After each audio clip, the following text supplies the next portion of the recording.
முதலமைச்சர் விஜய்க்கு மிரட்டல் விடுத்த வழக்கில் கைது செய்யப்பட்ட விளாத்திக்குளம் திமுக எம்எல்ஏ மார்க்கண்டேயனை நீதிமன்ற காவலில் சிறையில் அடைக்க நீதிமன்றம் உத்தரவு பிறப்பித்திருக்கிறது.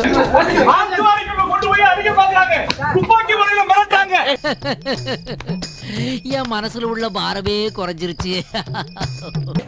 துப்பாக்கி முனையில மிரட்டாங்க.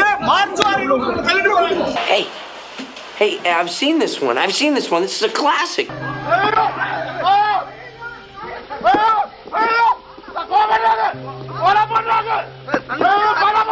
பஸ்ல இருந்து பஞ்சாயத்து வரைக்கும் செருப்படி வாங்குறீங்களே, அப்புறம் எதுக்குடா உங்களுக்கு இன்னும் வரட்டுக்கு வருமா? ஒரு அந்நியன் விக்ரம் மாதிரி இப்ப அவர் எனக்கு தென்பட்டார். யாரு?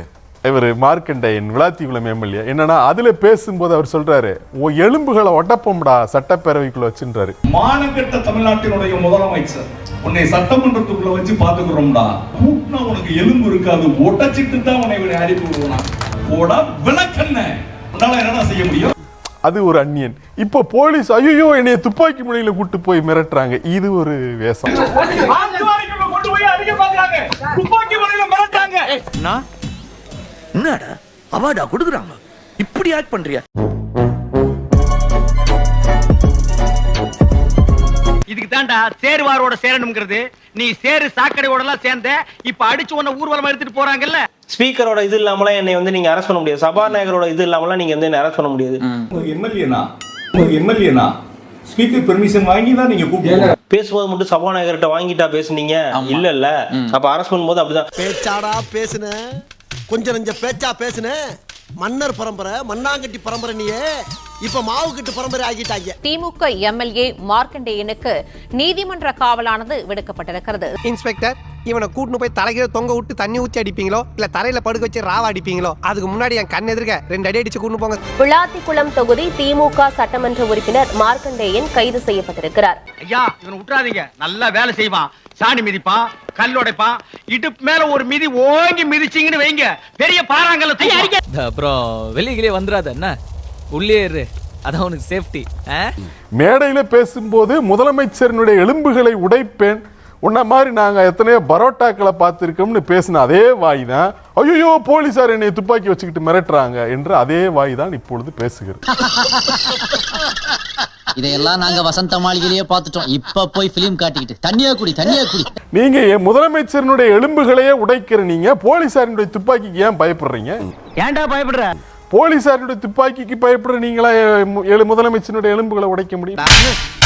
நீ கேட்ட ஒவ்வொரு கேள்வி என்ன செருப்பால் அடிச்ச மாதிரி இருக்குடா. மாதிரி இல்ல, உண்மையிலே செருப்பால தான் அடிச்சது. பேசினது யாரு?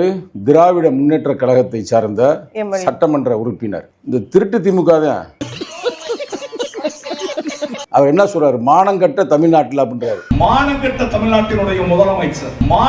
தமிழ்நாட்டினுடைய முதலமைச்சர். இவனால வந்து ஓட்டு போடும்போது இவர்கள் மானமுள்ள தமிழர்கள், ஆனா ஓட்டு போடவில்லை என்ற ஒரே காரணத்துக்காக மானங்கட்ட தமிழ்னு சொல்றாங்கன்னா அப்ப இவங்க அர்த்தம் என்ன? இவங்களோட எண்ணம் என்ன? உன்னை எழுதி பேசினா மானங்கட்ட தமிழ்னு சொல்றாங்க, ஆதரிச்சு பேசினா இவர்கள் மானமுள்ள தமிழர்கள். எலும்பை முறிச்சிருவோம், எலும்பு உடைச்சிருவோம்னு உடைக்கிறதுக்கு என்ன விஜய் என்ன சாதாரண நினைச்சிட்டீங்களா? இன்னைக்கு வன்னியரசு அவர்கள் சொல்லியிருந்தாங்களே, சமூக நீதித்துறை அமைச்சர் வன்னியரசு ஒரு எக்ஸ்போஸ் போட்டிருக்காரு. எலும்புகள் எல்லோருக்கும் உண்டு என்பதை நினைவுபடுத்த விரும்புகிறோம். தனித்தனியா பிரிச்சு வச்சிடுறேன். அவ்வளவு வெறி மாப்பிளைக்கு எல்லாம் உங்களுக்காக தான் மாமா. சட்டமன்றத்தை பூட்டினா உனக்கு எலும்பு இருக்காது, ஒட்டச்சிட்டு தான் உன்னை அனுப்பி விடுவானா.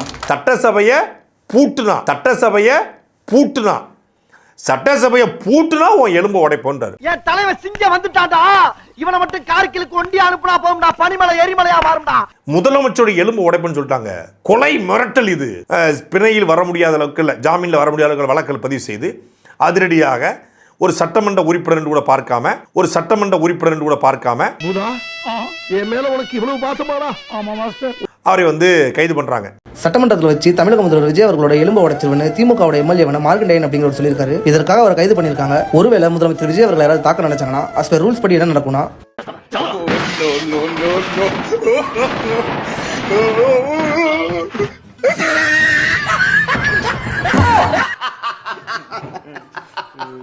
மார்க்கண்டேயன் எலும்பை உடைக்கிறேன்னு எப்படி சொல்றாரு? சாலையில் சென்று கொண்டிருக்கும் முதலமைச்சர் எலும்பை உடைப்பேன் அப்படின்னு சொல்லல. புரிஞ்சதா?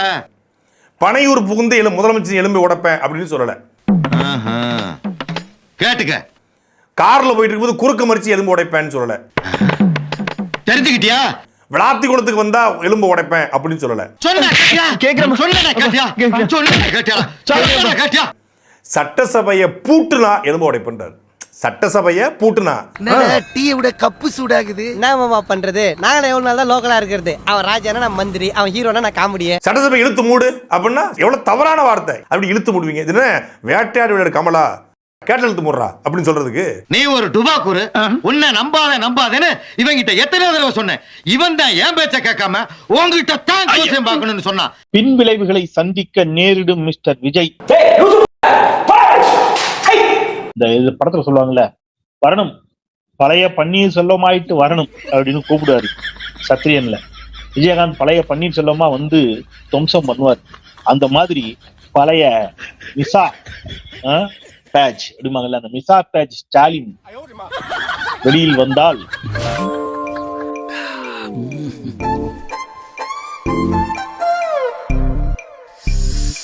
தாவேக்கா தாங்குமா அப்படின்னு தெரியல, விஜயால் தாக்கு பிடிக்க முடியுமான்னு தெரியல. அந்த ஸ்டாலின் இன்று மீண்டும் வந்திருக்கிறார்.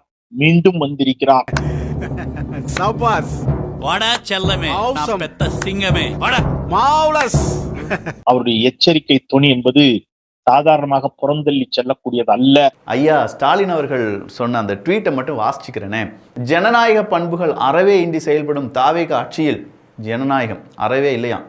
விளாத்திக்குளம் எம்எல்ஏ மார்க்கண்டேயன் அவர்கள் கைது செய்யப்பட்டு இருப்பதற்கு கடும் கண்டனத்தை தெரிவித்துக் கொள்கிறேன். தலைவரே, இதை நான் வன்மையா கண்டிக்கிறேன். கண்டிச்சுக்க. இப்ப யார் உன்ன கேட்டா? நீங்க இந்த மாதிரி அராஜக போக்குல திமுக காரங்களை கைது பண்ணா நாங்க அடங்கிருவோம் அப்படின்னு மட்டும் நினைக்காதீங்க. ஒருத்த வீடு போய் சேர மாட்டேங்க. என்னத்த பாக்குறேன்? ஏண்டா ஸ்கூல் பேண்ட போட்டு வந்துட்டு என்ன மிரட்டியா? எந்த ஒரு அராஜகத்துக்கும் அஞ்சாத இயக்கம் தான் திமுக. புடிங்கிருப்ப போட போய் ஸ்ட்ராங்கா டீ வாங்கிட்டு போ. போலீஸ் அராஜகம் ஒழிக.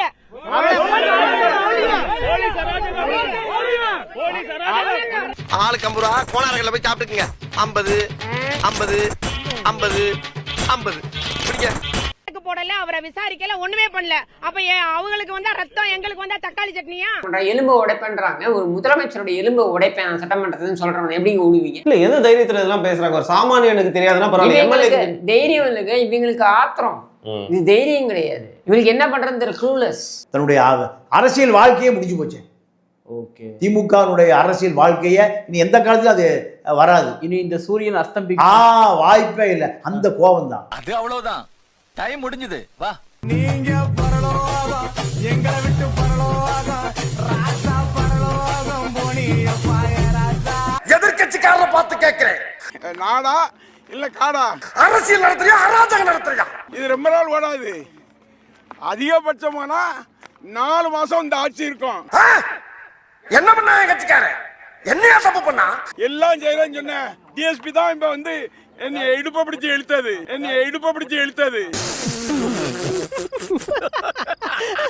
அவர் இடுப்ப பிடிச்சி எங்க கிள்னாங்க? கில்லலங்க, இடுப்ப பிடிச்சு இழுத்தாராம் டிஎஸ்பி. அவரே நல்லா இவ்வளவு பெருசுக்கு இருப்பாரு, அவர் எப்படி இடுப்ப பிடிப்பாரு தெரியல. ஏன்னா லேசா அப்படி இடுப்ப பிடிச்சு கிள்ளதுக்கு இம்புட்டு பையனும் வேலையை விட்டு வந்து உட்காந்துருக்கீங்களே. அவரை பகிரங்கமா நான் கவர்னர் விசாரணை வரும்போது பகிரங்கமாக சொல்லுவேன். சரியா? அந்த பிள்ளை லைட்டா இடுப்ப பிடிச்சிக்கிறதுக்காக உங்க வீட்டு பிள்ளையா நினைச்சு எல்லாரும் என்னை மன்னிச்சிருக்கேன். அதுல அனிதா ராதாகிருஷ்ணன் அவர்களை அரெஸ்ட் பண்றதுக்காக போலீஸ் அப்படியே தள்ளுமுள்ளு பண்ணி அப்படி உள்ளக்கு போகும்போது அண்ணன் உள்ளக்க வந்துகிட்டு அவர்கிட்ட போலீஸ் வந்த உடனே டக்குன்னு மயக்கம் வருதுன்ட்டாரு. ஐயோ எனக்கு மயக்கம் வருதுன்னு சொல்லிட்டு அனிதா ராதாகிருஷ்ணன் அவர்கள் வண்டியில ஏறிட்டார். நான் ஹாஸ்பிட்டல் போறேன் அப்படின்னு சொல்லிட்டு போலீசார் கைது செய்வதாக சொன்னதும் ஏற்பட்ட தள்ளுமுள்ளுவை பயன்படுத்தி மயக்கம் வருவதாக கூறி காரில் ஏறிய எம்எல்ஏ அனிதா ராதாகிருஷ்ணன் ஸ்மார்ட்டாக அங்கிருந்து எஸ்கேப் ஆனார். இது காருக்குள்ளார உட்காந்துட்டு நான் ஹாஸ்பிட்டல் போறேன், எனக்கு மயக்கம் வருது. நமக்கு மயக்கம் வருது, ஆஸ்பத்திரி போறியா? ஆஸ்பத்திரி போறேன். நல்ல வேளை மயங்கிருச்சு. இன்னைக்கு பூரா மயங்கி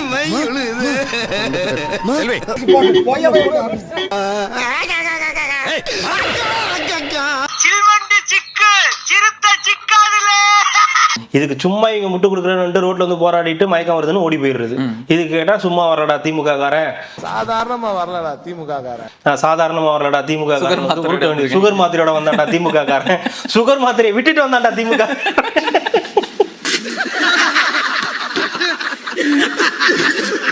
சார் என்ன இந்த சுகர் மாத்திரை மட்டும் கொடுங்க சார். எது சுகர் மாத்திரை? எதுக்கு? லோ சுகர் வேற. அவருக்கு சுகர் இருக்கு, பிரஷர் இருக்கு, முதுகுவலி இருக்கு, எல்லா பிரச்சனையும் இருக்கிறவரை இந்த பணம் அப்படியே ஒரு ஆட்டோ பிடிச்சி நேரா போய் கண்ணமாப்பேட்டையில் நீயே படுத்துக்க. இப்படி அடக்கி வச்சுட்டு எங்களை பார்க்க விட மாட்டேங்காங்க. அவருக்கு ப்ரெஷர் இருக்கு, அவருக்கு உடல் நடுக்கம் இருக்கிறது, அவர் ஒரு ஹார்ட் பேஷண்டா இல்லை சுகர் இருக்குங்கிறாங்களா, அவங்களுக்கு முதுகுவலி இருக்கு, இப்படிலாம் சொல்றாரு. நம்ம பாடி கண்டிஷனே இந்த நிலைமையில தான் இருக்கு. நாம போய் எலும்பை உடைப்போம், அதை உடைப்போம், தாடையை உடைப்போம்னு பேசலாமா? சண்டியர் நினப்பு. ஏண்டா இவ்வளவு பிரச்சனையை வச்சுக்கிட்டு வீட்டில் ரெஸ்ட் எடுக்காம இன்னொருத்தன் எலும்பு உடைச்சிருவேன் அப்படின்னு சொல்றீங்களே, உங்களுக்குலாம் அப்போ எதுவுமே உனக்கெல்லாம் வெக்கமே இல்லையாடா? சோறு தானே திங்கிற. ஆனா நான் ஓட்டு போட்டிருக்க முதலமைச்சருக்கு அந்த மாண்பு வேண்டாமா? நீங்க சட்டப்பேரவைக்குள் ஏன் முதலமைச்சர் அமைதியா உட்கார்ந்து இருக்காருன்னு இருக்கு. நீங்க சொன்னீங்கல்ல அம்பியன் அண்ணியன் ரம்மு அம்பின்னு, முதலமைச்சர் சட்டப்பேரவை பேசினாரா? அவருடைய மற்றவர்கள் வந்து விட்டோம்னா ரொம்ப ஓவரா முட்டு கொடுக்க கிளம்பிடுவாப்புலன்றத அவர் காட்டிட்டு இருக்காரு. நல்லா காக்கா பொடி என்ன பிடிச்சாலும் அங்க ஒண்ணும் மசிய போறது இல்ல. அடிப்படையில முதலமைச்சருக்கு அக்கௌண்டபிலிட்டி வேணும்ங்கறத ஒரு எம்எல்ஏ எவ்வளவு கேவலமா முதலமைச்சரை பார்த்து எலும்பு உடைச்சிருவேன்னு சொல்றாரு. அரசியல் அத பேசுங்கன்னா என்னென்ன வந்து கதை சொல்லிட்டு இருக்காரு பாருங்க. என்னென்ன சொல்றோம் பாருங்க. கம்பி கட்டுற கதையெல்லாம் எழுத்து போடுறாங்க. தம்பி உங்களுக்கு எலும்பு இருக்கு அப்படின்னு சொன்னா அது எப்படி விடை?